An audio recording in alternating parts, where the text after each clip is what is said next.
Hello, everyone, and welcome back to Weekend Bytes with me, your host, Manya. Today, we have with us a rather inspirational individual. He's a motivational speaker and activist. He's been dealing with his own set of issues relating to health and other problems since he was very young. And he's worked his way up to be the person he is today. Please welcome Huafrid Billimoria. I'm so happy to have you here. Yep, pleasure. Tell us a little about yourself, about who you are. So, I am a social worker and graduated from this. Okay. So, I've done my master's in social work, in disability studies and action. And there's a reason why it came out in the open in accordance to my disability and my challenges. And became a self-advocate and a motivational speaker. So I guess that's that. Okay, so how did you deal with your problems? Tell us about your struggles. How did you overcome those struggles? So it started with ADHD, severe learning disabilities, running from one doctor to another, one therapist to another.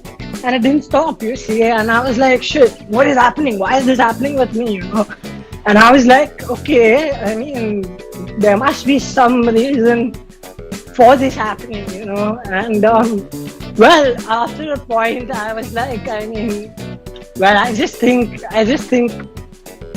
just gotta live with this, And I realized pretty young that I just gotta live with this regardless, Regardless, right? And till of course, there was a lot of problem in accordance to acceptance, when it came to accept myself and my limitations and stuff like that. But then I was like, unfortunately, there can be spaces where I can push my limitations, and there can be places where it holds me back, Right. Regardless, if you don't try, you'll never know. We never expected to, I heard someone write, we already got our inspiration, Neeraj Chopra, and I was like, I was looking at that line because I love sports, so that's unimaginable, and that's crazy resilience and persistence to actually win an Olympic medal, and that also the first athletic medal for India, and that too a gold. It's crazy, So that's a lot what I also believe in, which is resilience, always bouncing back, regardless of how crap you feel and how low you are. Yes, it takes everything in you and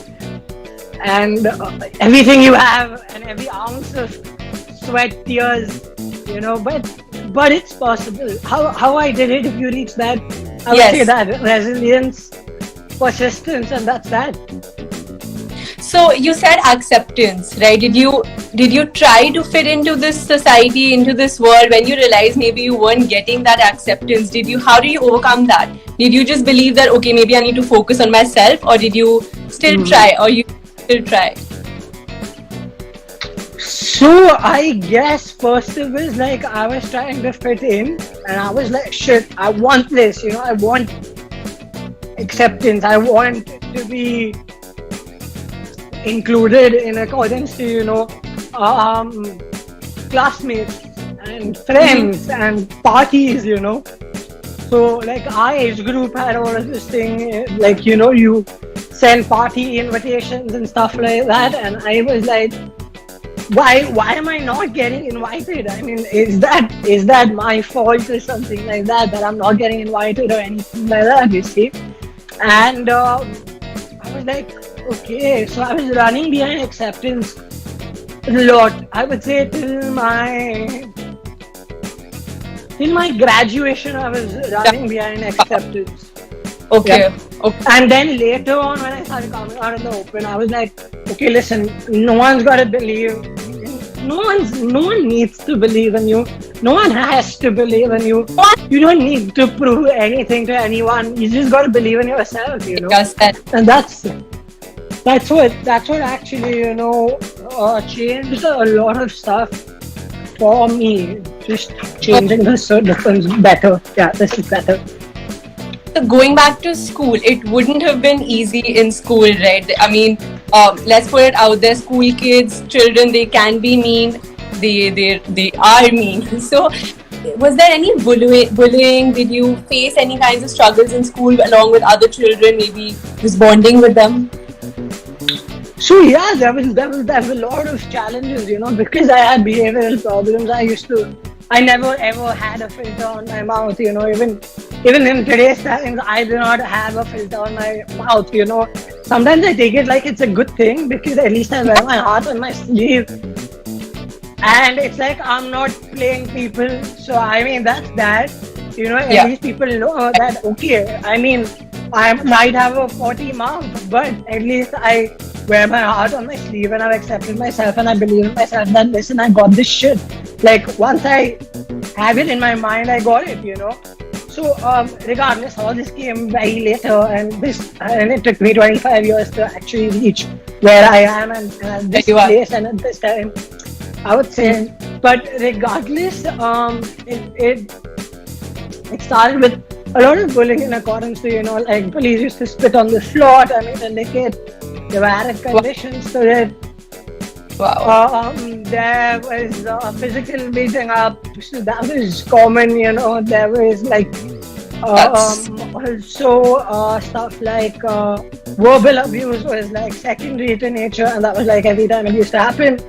And then I remember there were 2 instances where, in fact, I would say my school and my mates went out of the way to actually ostracize me and make me feel left out. And you know what? One thing I don't get about people, okay, Manya, they say that, oh bro, that was a long time ago, forgive and forget, bro. But it's not that easy to forget if it is that traumatic. Not forgotten. I forgive, I will never forget, you see. Exactly. Never. Exactly. Never. And I will never ever believe in forgetting also, because for me that's fuel to drive my car in accordance to whatever I'm doing at this point of time in life. Right. So even if people are raising their voice, even if people are against me, I'm like, okay, listen, like shit, I don't care about you. I've seen people against me my entire life for 18 years. I've seen people against me. So you being against me at this point of time is not going to make even, a slight difference to me. Right. So as I said, it took me a lot of time to reach here. But the struggles, the bullying, me being ostracized. That one time the Face Hate group was formed, banned Huafrid Billimoria on Facebook and spread to all the South Mumbai schools, especially the women's schools. So I did not get attention from the opposite gender. I was fat. I was fat. I fucking agree. I was fat. Okay, I was fat. I had years which were out. Well, I had years which were out. I had a big ass. Simple. It is what it is. People like it. In today's times, people want to be politically right and correct, and I never was, and I never got accepted because I wasn't, you see. Right. And somewhere it is a part of a disorder, but why can't a disorder also be a part of your personality and who you are and what you stand for? Right. And why should I change? Why should I change for anyone else to accept me or to crave or to devour that acceptance? So that is what was a shift in perspective from what I was to what I am. The other thing which was there in the school perspective is that I made a very big mistake of abusing my school principal, you see. And they went out of the way to actually humiliate me and to make an example out of me. They made my parents apologize in front of like the biggest assembly in South Mumbai, and upon that rumors that I was laughing while my parents were in tears on the stage, and a written undertaking from my parents, a written undertaking from me, a grey card, which is the highest disciplinary card. Being indefinitely suspended. Suspended from school, or did you continue? From school. Indefinite suspension. And this is my 10th grade. I had severe learning disabilities. I am the kid from the 5th grade to the 10th grade with the most amount of disabilities. Right. I cannot put pen to paper yet. It's very difficult for me to put pen to paper because of dystonia. And of course ADHD medications for 10 long years. But that's my school yet wanted to. I didn't get you. That's a behavioral issue? It is a behavioral issue. Yeah. Okay. And a lot of people even now, they do not get me. They do not understand where I'm coming from. There are very few who understand that. Listen, okay, it says ADHD, but now it's also a part of me, you see, and I've accepted myself, and I really don't care if you accepted me or not. Right. Thank you. Self-acceptance is the most important. Yeah, and when I did, I was like, wow, this is bliss, you know.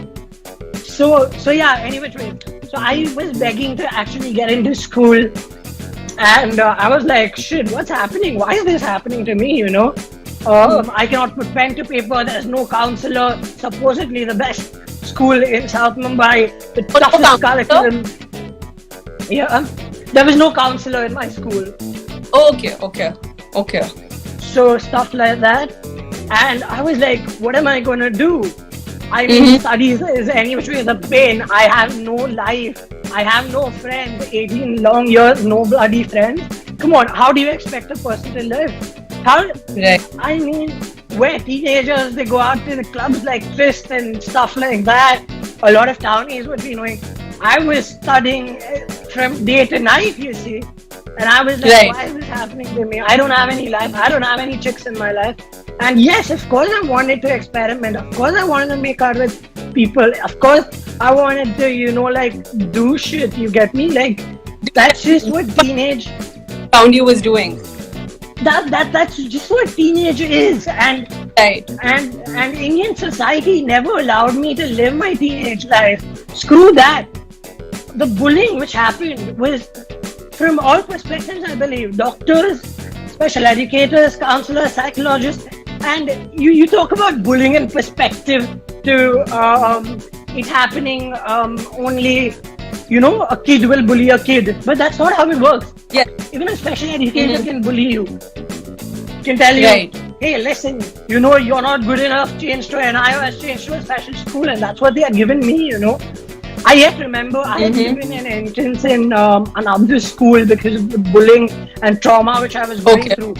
That school told me that, no, listen, your child's developmental standards are very low in accordance to our school, and our school's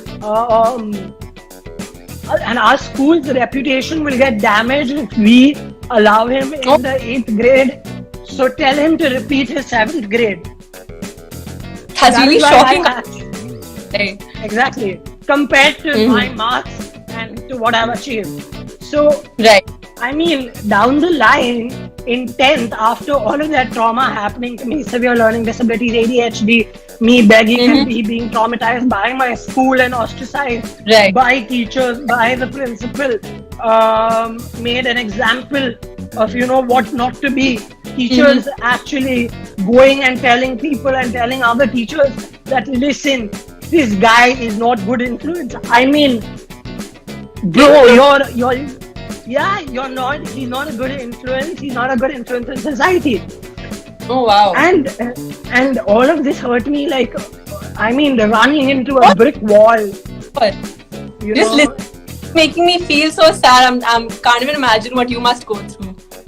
Well, that was life for me. Every day for an entire year, if you see, which was my 10th grade. Regardless of not getting concessions and only getting extra time, I put pen to paper and I managed to get 77%. That's great. So basically, exactly. So basically, teachers with 30 years of experience telling me I wouldn't be able to pass my fourth grade. I wouldn't be able to read. I wouldn't be able to write. I wouldn't be able to do anything in life. And all I required was a special school. I mean, see, Well, I want to say, I want to show my middle finger right now, but I'll keep it a little subtle for now. Yeah. So, is that where your journey to become a motivational speaker began? Is that when, or when did it? No, it didn't, because I just thought that, listen, okay, I'm just a kid with severe learning disabilities. I cannot put pen to paper. I mean, suck it up, Huafrid. People don't have arms, people don't have legs and stuff like that. Right. You got this. You got this. Down the line in the 10th grade, with all of that happening to me, I started twitching and shaking. It started with my neck, and it started moving down to my right side. And I was like overweight too, I was like, I was close to 85, 90 kgs. And yeah, seeing me now, it's quite different, I'm like, but I mean, that's what resilience, that's what persistence, that's what it gets you, Yeah, you feel like shit, you feel like giving up, but genuinely, as one of my favorite persons says, who's David Goggins, that, after that pain, after that suffering, after that trauma, lies something so beautiful, which, I mean, where you are unstoppable, Right. And that's just starting for me, I would say. That's just the beginning. So any which ways, I started tremoring and shaking, my whole right side was affected. And I was like, shit, what is happening? By the age of 16 and a half, and I was like, man, okay. I mean, I cannot walk. Fuck, oh, wow. Happening? Okay. And every step I took, I was like dragging my foot, and I was like, okay, shit, why is this happening? Now what is this? Cannot drink water from a glass. I mean, it's dragging my right side like I'm like a zombie, like a real life zombie, man. And well, Indian society doesn't make it easy for you, I mean, when it comes, they always love to pass comments. Oh yeah, I mean, handsome बंदा है, क्या body है इसकी, but फिर भी बेचारा कुछ तो है उसमें, प्रॉब्लम है कुछ, and the unwanted stares and all of that. So that worked a lot on me mentally, that really screwed around with my head, I'll be very honest. And I was like, and that made me very conscious, more vulnerable, and of course not having friends, not having people to talk to and stuff like that, that was, I mean, a challenge in itself, you see. Right. So yeah, and by 16 and a half, 17, even walking for long distances was a problem and stuff like that. I mean, I managed it, but you could say and feel that, okay, listen, yeah, this kid has some issue, like you come to know it's visible. And so then I went to a neurologist and I was diagnosed by the debilitating neurological condition called as dystonia. Okay. Again, no hope. It might get bad, it might get good, but mostly it'll stay stable, and God knows, I mean, anything can happen. I was like, I was done with doctors, I was done with special educators, I was done with life at that point of time itself. I was done with me being ostracized and bullied and being made a spectacle of society, and I was like, I don't need anyone. I just don't want anyone. That's where also my mental health struggle slowly started. It didn't develop till my early 20s, but yeah, I had them. I got very conscious, what if people are staring at me? Right. What if people are staring at me? What if, I mean, people are staring while I'm eating food, because it's very difficult for me to eat food. What if I go out with a woman and I spill shit on my clothes, So, and Indian society is yet not there. It's yet not there to actually accept you unconditionally.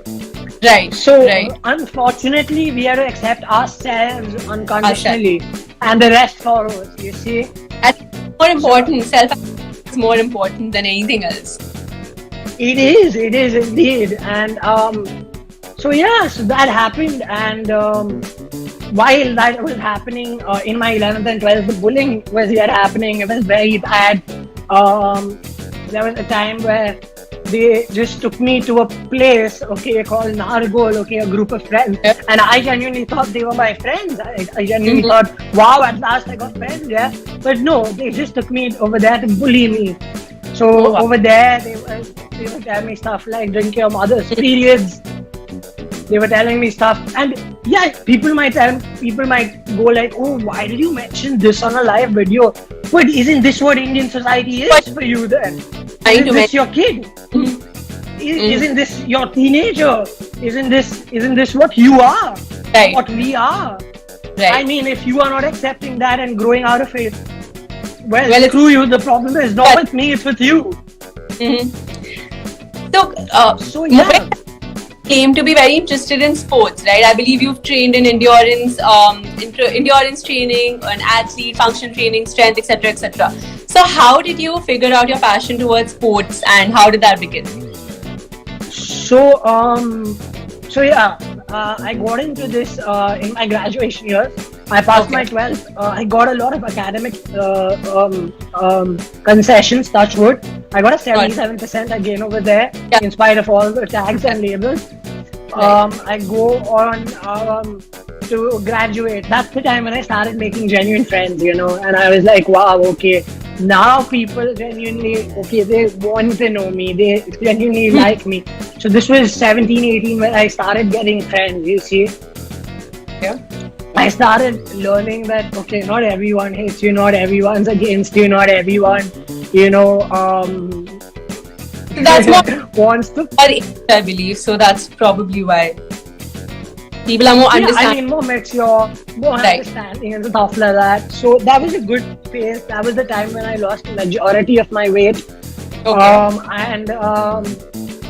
And at my worst condition, where I told you 16 after 17, I cracked my joint entrance exam to get into IHM by Tata Catering College, one of the best hotel management colleges. That gave me a moral boost that, listen, you are something, you can get out there, you can do whatever you believe in and dream in, you know.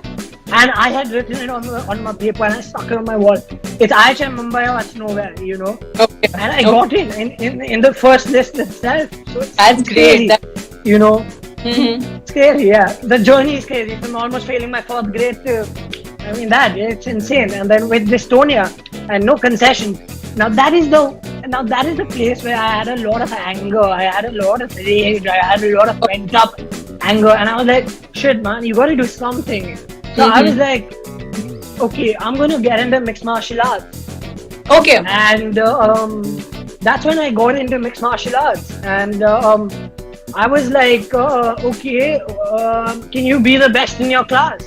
And I was, and over a year, I was one of the best students in the class. And as I entered like 2 fights, and then I just dropped out because Dystonia was getting worse because of the punches and stuff like that. So how long did you train? First time, 3-4 years. Okay, wow. In mixed martial arts, so since from 18 to like 21, no, from 18 to like 21. So 3-4 years I trained. Till 22 it continued, and then I stopped it. That was the time I cracked I cracked my job interview. I sort of beat my. I always say this, you know, like. I won't take his name, but listen, bro, I beat you in that interview, you know, like I yet remember that. So what was your first job? So it was a management training program. I won't take the company's name. But over there also, they put me in office politics when I came out in the open about my disability and about my mental health challenges and stuff like that, which was starting to get debilitating at that point of time, the 21, where, you know, I was starting to face severe issues with anxiety, severe issues because of the childhood trauma, severe issues because of being doubted by India, by Indian society, I would say. that was the time when shit was getting real, and I was like, crap, what's happening? What's happening now, And I came out in the open that regardless, I learned, I did everything what they wanted, but they wanted someone perfect in their team. So they put me in corporate politics, they took me out. They didn't want me in that team. And it was foreign exchange. And I had dyscalculia. Foreign exchange is not my cup of tea. Any person who has learning disabilities, foreign exchange is like a fucking nightmare. You see? So they put me in that. I said I'm a people's person, you see. I can do PR communications, I can do marketing, I can do digital marketing. You send me and put me into all of that, I can grow. But nothing. No. That gets over. I get another job, and I was exceptional at that job. And again, when I came out in the open, they were like, "Listen, yeah, he's damn good. He's on point." How was that job? Presentation. So that was an HR internship where they promised me that you come in as an intern and we'll give you a permanent job. Human resources, right? Yeah. It was in a hotel. And I was like, okay, that's cool. Let's do this. We all grow from, the start. We all grow from struggles. We all grow from actually, like grinding it out. Right. And yes. then I was like, okay, cool. I gave it a shot. I was really good, but they didn't give me a job. And then later on, I get a comment that, boss, वो बहुत अच्छा है, but थोड़ा ढीला है. So I was like, what do you mean by dealer? So then I put two and two together, and I'm not that, I'm quite intellectual to decipher what you were trying to say by dealer. Exactly. Of course. So yeah, I was like, no, and touch wood, I had that option to drop out from both the jobs, and I was like, listen, these jobs don't want me, I don't want them. So I dropped out from them because I knew my worth, I knew my self-value by that point of time, and I was like, okay, listen. So then people didn't want to mess around with me because of mixed martial arts, because I was just crazy. They knew that I don't mess around with him now. He's screwed up in the head in the right way, I played in the right way, they took it in the wrong way, but well, whatever worked, it worked for me, I was this age. I worked for me, I was slowly getting the chicks, I was like, fuck yeah, at last. Like, yeah, I mean, I'm getting some attention, yeah. So, and I was ripped by 19. It took me almost like 3-4 years to actually get ripped. Okay. And I started looking good. The confidence increased. I started becoming a good orator and stuff like that. And it started off with college presentations, All right. And then I was like, and regardless. So after the rejection in the job spree, I came out in the open about my challenges, what I'm facing and what I've faced. And then I was like, okay, now everyone talks. Everyone is doing what they're doing, everyone, all these disability advocates. I know a bunch of them, but what are they doing to stand out? What are they doing to actually get inclusion? What are they doing to actually defy norms of society and is that what you want to do the impossible? Is that what you want to do? Go out there to maybe make a change in society? I don't care about a change in society, to be honest, at this point of time now, because society is too screwed up to change, I would say, especially, Indian society is going to take a long time, but it is what it is, and I don't like sugarcoating stuff, a lot of people tell me that, listen, you shouldn't bash Indians, bro, you're an Indian yourself, but bro, this has happened to me, I'm going to talk about the truth, bro, so I don't care, I am what I am. So I started backing this up with action, I just didn't do that all talk bullshit, I was backing this up by what did I think was impossible for me. It was a half marathon, you see. I was like, has anyone ran a half marathon with my condition? No one has. You were the first one? So I was the first one to attempt that with dystonia, but then there have been people who have been have a worse condition than me also, who have ran half marathons. Okay. I was like, okay, Huafrid, this is nothing great, you just ran a half marathon. But regardless, But it's an I achievement. couldn't even, 5 years back I couldn't even walk. Exactly. And properly, and I was dragging my foot, and I was like, couldn't even run 5 kilometers. I was falling down every 5 kilometers, in those 5 kilometer runs. I was tripping, and falling, So tripping and falling. Proud of yourself. So yeah, of course I was, but I was like, listen, I mean, is this your end? Do you want to give up over here? Is this what do you want to be remembered for? Just like, okay, a dude with his disability running just 21 kilometers, which for even able-bodied people is a lot. But is it only that which you want to be remembered for? I was like, no. So then I was like, okay, what else can you actually get into? I was like, I saw these things with Ironman Goa, which is like the toughest triathlon in the world, There are two distances, a half Ironman and a full Ironman. A half Ironman goes on for 8 hours, a full Ironman goes on for 16 hours. Wow. Yeah, and non-stop you're running, cycling or swimming. So I was just crazy. I was like, listen, I have gone through life, I've gone through shit which, I put it like this. Usually people go through midlife crisis in their 40s and 50s and 30s. I say I've gone through my midlife crisis in 25. Let's do this shit. I'm ready for that suffering. I'm ready for pain. I'm ready for more trauma, and I like it. Because that is what has made me who I am and what I am today. So now I call upon pain, I call upon trauma, I call upon suffering to be my friend, and I love it. I just love it. I'm sort of addicted to it now. You see. And and that's So that's what I done behind.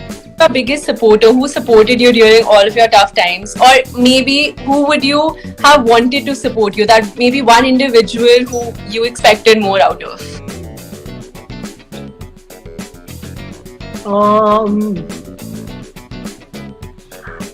I would say currently looking from everything, I would say one of my doctors, who's been a long time doctor, and somewhere I feel that, it's like, why not, like, you just expected more, a little bit more, because he was genuinely family to me, and somewhere I also feel that, when you treat and give all, and then when you do not get anything in return, regardless of him being a professional or whatever, it hurts you. So I guess all that built me up, and then I was like, okay, let's go swimming, and I joined this lovely swimmers group, Mumbai Sea Swimmers, and slowly I ramped up my distances. I first couldn't even swim 1.5 kilometers in the sea.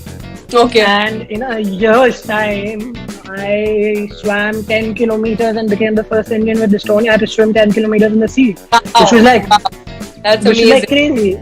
I was like, whoa, you did that? Like, seriously, you? And if I tell you that experience, it was crazy, There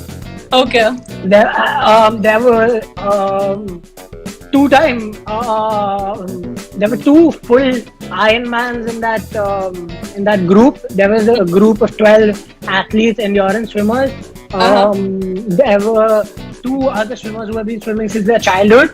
And national level swimmers. Oh wow. And then there was it was creme a la creme of open water swimming. Indian open water swimming. And from this 12 people, only 4 people finished, and I was one of them. Wow, amazing. It's crazy. So when I talk about resilience and persistence, I back it up, I don't shit myself and just do the talking, I back it up. I legit back it up, That's great. So in that sea swim in the last 3 kilometers, my leg was like slashed open and I was bleeding, so entire foot was slashed till my ankle, and it's salt water, so it just goes into your leg and stuff like, and a form like dystonia. So as you push your body starts closing and shutting down, more tremors, more involuntary movements, more exhaustion than regular athletes.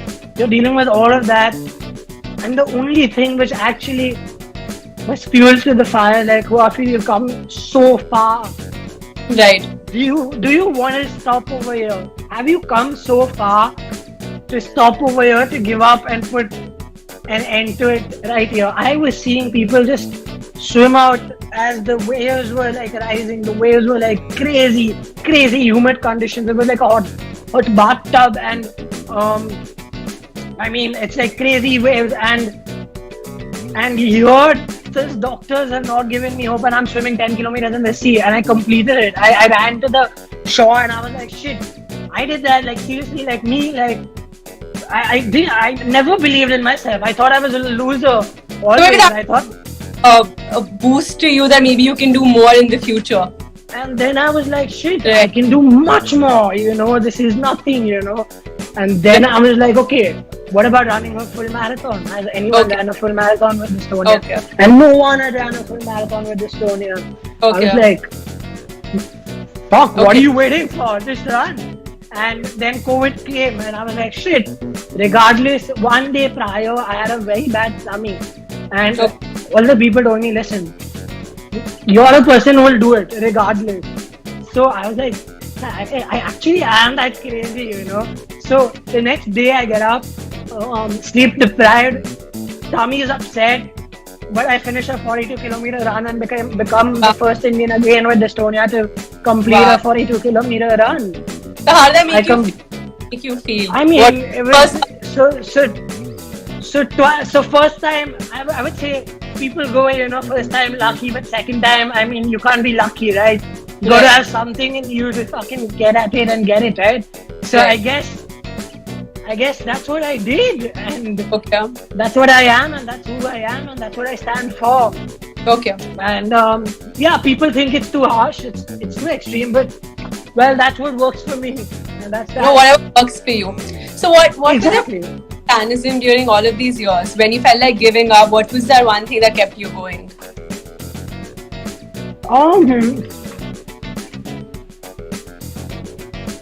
I think what kept me going was I have more to give than I have already given. Okay. And not for anyone, but for myself. And to myself. And for what I have been through and for what I am going through. Okay. And that's way more important than anyone else's perspective. Definitely. So I believe you also have a master's, right, in psychology. You study psychology. You have a double master's. So I am a student psychologist right now. Okay. And I already have a master's in social work and disability studies from TIS. Wow. In social work, which is a very difficult college to get into, crack that exam and graduated over there with distinction. Okay. So throughout my life, I've been a distinction student, regardless of me not being able to put pen to paper. And then now I'm backing all of that up with all of what I've been through with action, And I guess that's that.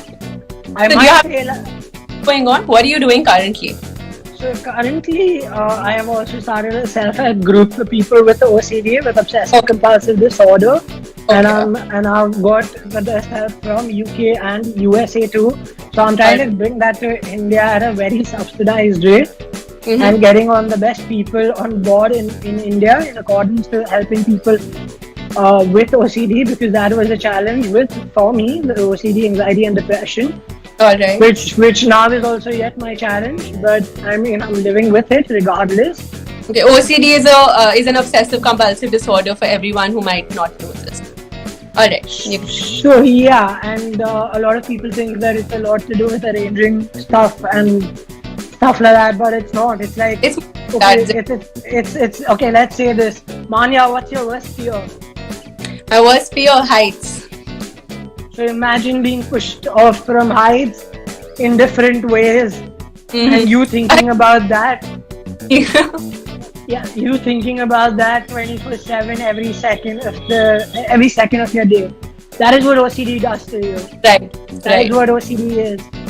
And then it has its own added compulsions to it and compulsive disorder to it and stuff. It's so complex that it's crazy, that even my head sometimes goes, in spite of bring this to health.